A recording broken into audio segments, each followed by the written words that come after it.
I dream ప్రేక్షకులకు స్వాగతం. నేను doctor Anil Kumar Bachchu, certified financial planner. అందరూ ఇన్వెస్టర్లు రకరకాల ఇన్వెస్ట్‌మెంట్స్‌ని కంపేర్ చేస్తా ఉంటారు.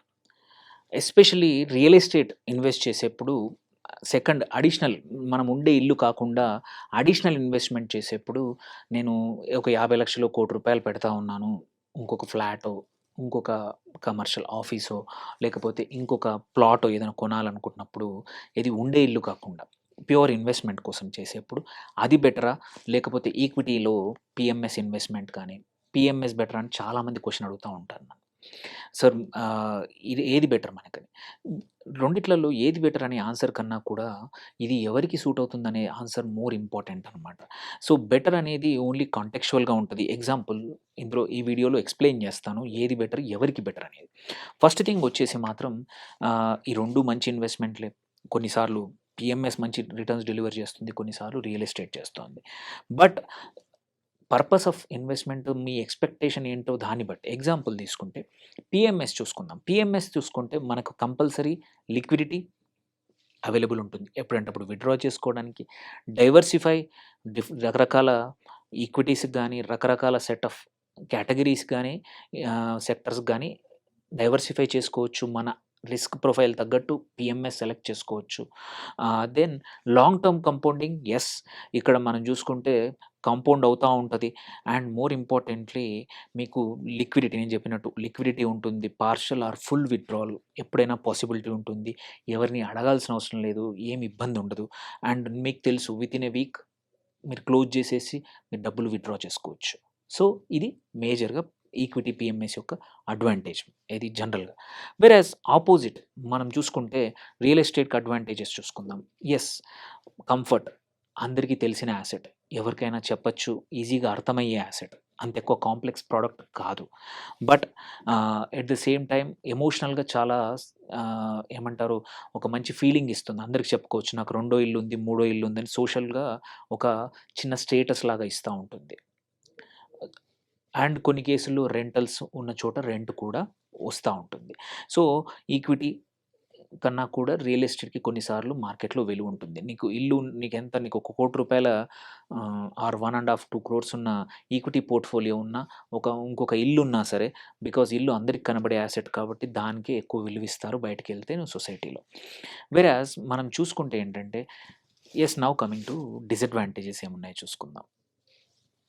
పీఎంఎస్ ఈక్విటీ పీఎంఎస్‌లో ఏంటంటే ఒక్కోసారి ఎక్స్‌టెండెడ్ పీరియడ్‌లో మార్కెట్స్ మంచి రిటర్న్స్ ఇయ్యకపోతే మాత్రం మనకి రిటర్న్స్ తక్కువొచ్చే అవకాశం పక్కా ఉంది. బట్ అట్లాంటి పీరియడ్స్ యూజువల్లీ చాలా తక్కువ సార్లొస్తాయి. బట్ లాస్ట్ 20 నెలలు మాత్రం చూసాము. ఆగస్ట్ 2024 నుంచి దగ్గర దగ్గర ఈ సంవత్సరము మార్చి, ఏప్రిల్ వరకి కూడా అలాంటి పరిస్థితులు వచ్చాయి.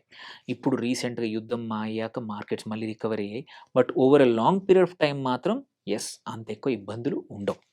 దెన్ కమింగ్ టు ఆహ్, ఇంకా కొంచెం పీఎంఎస్‌కి ఏంటంటే టాక్సేషన్ మనం ఫాలో అవుతుండాలి. మన కరెక్ట్ ఫండ్ మేనేజర్ చూస్ చేసుకోవడం చాలా ఇంపార్టెంట్. కరెక్ట్ స్ట్రాటజీ చూస్ చేసుకోవడం చాలా ఇంపార్టెంట్. మార్కెట్‌కి అనుకూలతకు తగ్గట్టు పోర్ట్‌ఫోలియో అనేది మార్చడం అనేది చాలా ఇంపార్టెంట్. అవే చాలా కీ థింగ్స్. వేరాజ్ రియల్ ఎస్టేట్‌కొస్తే డిసడ్వాంటేజ్ చూసుకుంటే ఫస్ట్ లిక్విడిటీ. ఎప్పుడంటప్పుడు మనం అమ్మడం, కొనడం అనేది చాలా కేసుల్లో జరగదు. సెకండ్ రిటర్న్స్ యాస్పెక్ట్ చూసుకుంటే మాత్రం ప్యూర్ రిటర్న్స్. మనము పెట్టిన ఇన్వెస్ట్‌మెంట్ రిటర్న్స్ మాత్రం పక్కా equity returns are better and compounding అవుతాయి. అండ్ కావాలంటే మీరు రెగ్యులర్‌గా దాన్ని తీసుకోవచ్చు. దాన్ని కంపేర్ చేసుకుంటే రియల్ ఎస్టేట్ రిటర్న్స్ మాత్రం అదే రెసిడెన్షియల్ ప్రాపర్టీస్‌కి మనం చూసుకుంటే 2 తెలుగు రాష్ట్రాల్లో కూడా మాక్సిమం 3% అంతకన్నా ఎక్కువ అంటే 4% కన్నా కూడా ఎక్కడ రిటర్న్స్ రావు.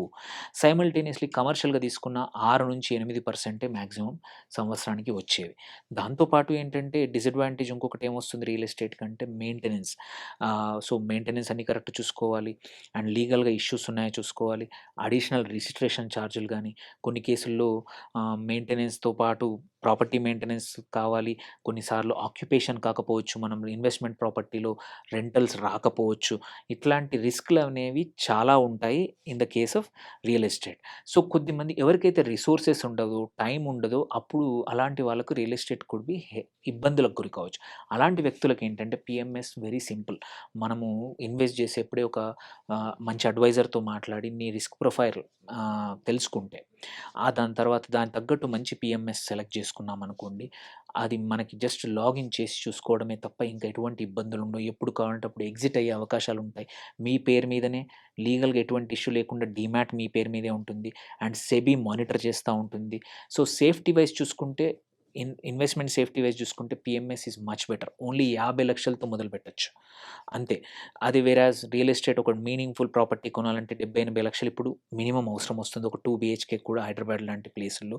ఈవెన్ టైర్ 2 సిటీలో కూడా 70, 80,00,000 కన్నా లేనిది మంచి ప్రాపర్టీ రాట్లేదు. సో, దానికన్నా ఒక పీఎంఎస్ పెట్టేసేసి 15% వచ్చినా, 12% వచ్చినా కూడా still it gives you good returns when compared to real estate కానీ and at the same time real ఎస్టేట్‌తో వచ్చే ఇబ్బందులు ఏవైతే ఉన్నాయో అవన్నీ లేకుండా మీరు సింపుల్‌గా మీ ఒక యాప్ ద్వారా మీ వెబ్‌సైట్‌లో లాగిన్ చేసుకొని చూసుకోవచ్చు. రెగ్యులర్‌గా స్టేట్‌మెంట్ కూడా వస్తా ఉంటుంది. యెస్, రిస్క్ అనేది మాత్రం మార్కెట్ రిస్క్ కంపల్సరీ ఉంటుంది. ఈక్విటీ రిస్క్ ఇన్వెస్ట్‌మెంట్స్‌కి. But over a long period of time 3 ఏండ్లు, 5 ఏండ్లు మనం రియల్ ఎస్టేట్ కూడా ఏ ప్రాపర్టీ కూడా ఒక 6 నెలలు, 1 ఇయర్ కోసం కొనము. ఆ 2 సంవత్సరాలు కూడా కొనము. 5, 10, 15 సంవత్సరాల కోసం కొంటాం. ఇక్కడ కూడా అంతే. మీరు 5 సంవత్సరాలు ప్లస్ కొన్నారంటే మాత్రం రిటర్న్స్ చాలా బాగొస్తాయి. ఎందుకంటే పోర్ట్‌ఫోలియో కాన్సంట్రేటెడ్ ఉంటుంది. పోర్ట్‌ఫోలియో మేనేజ్డ్ బై ఒక ప్రొఫెషనల్ ఫండ్ మేనేజర్ ద్వారా ఉంటుంది. అండ్ పోర్ట్‌ఫోలియో ఫ్రీక్వెంట్‌గా చేంజ్ అవుతా ఉంటుంది. దేర్ బై మనకు కాంపౌండెడ్ రిటర్న్స్ అనేది అమేజింగ్‌గా 15 ప్లస్ 16, 17, 18 కొన్ని కేసుల్లో 20% ప్లస్ కూడా వస్తాయి. Depends on the fund. ఆ పర్ఫార్మెన్స్ మనం చూసుకొని సెలెక్ట్ చేసుకోవచ్చు. సో, కమింగ్ టు ఇప్పుడు మరి ఇన్వెస్ట్‌మెంట్ కొత్తగా చేసే వాళ్ళకి ఎలాంటిది బెటర్ అని. సో, ఒకటేంటంటే మాత్రం ఎవరికైతే సోషల్‌గా ఇంపార్టెంటో, సింబాలిజం అవసరమో, నాకు అందరికి మీ చుట్టూతా ఉన్న వాళ్ళందరికీ సెకండ్ ప్రాపర్టీస్ ఉన్నాయి. నాకు లేదు అనే ఆత్మన్యూనత ఉంటే మాత్రం కంపల్సరీ రియల్ ఎస్టేట్ కొనుక్కోండి. ఎందుకంటే మీకు సొసైటీలో మీరున్న తిరిగే వ్యక్తుల దగ్గర అందరికీ ఉన్నప్పుడు మీకు లేకపోతే ఇబ్బంది అనిపిస్తే మాత్రం తీసుకోండి. బట్ అట్లాంటి ఫీలింగ్ లేని వాళ్ళు ప్యూర్‌గా, ప్రాగ్మాటిక్‌గా రిటర్న్స్, ఈజ్ ఆఫ్ డూయింగ్ ఆలోచించే వాళ్ళు మాత్రం PMS is still best. So, options చాలా వచ్చాయి. అండ్ ఇవన్నీ సెబీ మానిటర్డ్ కాబట్టి మీకు ఎటువంటి ఇబ్బంది ఉండదు. ఒక ప్రాపర్ రిజిస్ట్రారు, ఒక కస్టోడియన్ ఉంటారు. అండ్ మీ పోర్ట్‌ఫోలియో ఏందో ప్రతిరోజు లాగిన్ చేసి చూసుకోవచ్చు. అండ్ రిటర్న్స్ వద్దు అనుకుంటే ఎప్పుడైనా ఎగ్జిట్ అవ్వచ్చు. మార్చుకోవచ్చు. ఒక ఫండ్ తీసేసి ఇంకో దగ్గర పెట్టుకోవచ్చు. సో, నేను చెప్పాలనుకుంది మాత్రం ఎవరికైతే పీఎంఎస్ గురించి తెలీదో వాళ్ళు కంపల్సరీ తెలుసుకోవాల్సిన సమయం అయితే ఆసన్నమైంది. బికాజ్ యాసెట్ వాల్యూస్ పెరుగుతున్నాయి. 50,00,000 అనేది ఇంతకుముందు చాలా రేర్‌గా ఉండేది ఇన్వెస్ట్‌మెంట్స్. బట్ ఇప్పుడు చాలామంది దగ్గర అవైలబుల్ ఉన్నాయి. వాటిని ఈజీగా చేసుకోవచ్చు. కావాలంటే ఒకరిద్దరి పైన జాయింట్ కూడా చేసుకోవచ్చు. Returns are higher. Options are many. Nearly 500 పీఎంఎస్‌లున్నాయి. ఈక్విటీ పీఎంఎస్‌లే. రకరకాల కంపెనీలు చిన్న చిన్న పెద్ద పెద్ద కాంగ్లోమరేట్స్, మ్యూచువల్ ఫండ్ హౌసెస్ నుంచి చిన్న బుటీక్ పీఎంఎస్‌లు కూడా ఉన్నాయి. మీరు మీ ఫండ్ మేనేజర్ ఆర్ అడ్వైజర్స్ నాలాంటి అడ్వైజర్స్ దాకా వస్తే మాత్రం పక్కా ఎక్స్‌ప్లెయిన్ చేస్తారు. అడ్వాంటేజ్, డిసడ్వాంటేజ్ తెలుసుకోండి. ఇన్వెస్ట్ చేయండి. Is of investing when compared to real estate చూడండి. అట్లని చెప్పి రియల్ ఎస్టేట్ బ్యాడ్ కాదు. It's all situational. Beyond certain amount probably ఒక పోర్ట్‌ఫోలియోలో మనం ఏమంటాం 25, 30% రియల్ ఎస్టేట్ ఉండాలి. అది ఉంచుకోండి. బియాండ్ మాత్రం అంతగా ఇట్ డజంట్ మేక్ సెన్స్. కొంచెం ఈక్విటీలో కూడా ఒక 30, 40% ఉంటే ఏంటంటే మన అవసరాలకు ఎప్పుడైనా వాడుకోవడానికి ఈజీగా ఉంటుంది. లిక్విడిటీ ఆప్షన్ ఈజీగా ఉంది కాబట్టి ఎప్పుడైనా విత్‌డ్రా చేసుకోవడానికి అవకాశం ఉంటుంది. ఏమైనా క్వెషన్స్ ఉంటే పోస్ట్ చేయండి. Thank you for watching. Signing off doctor Anil Kumar Bachu.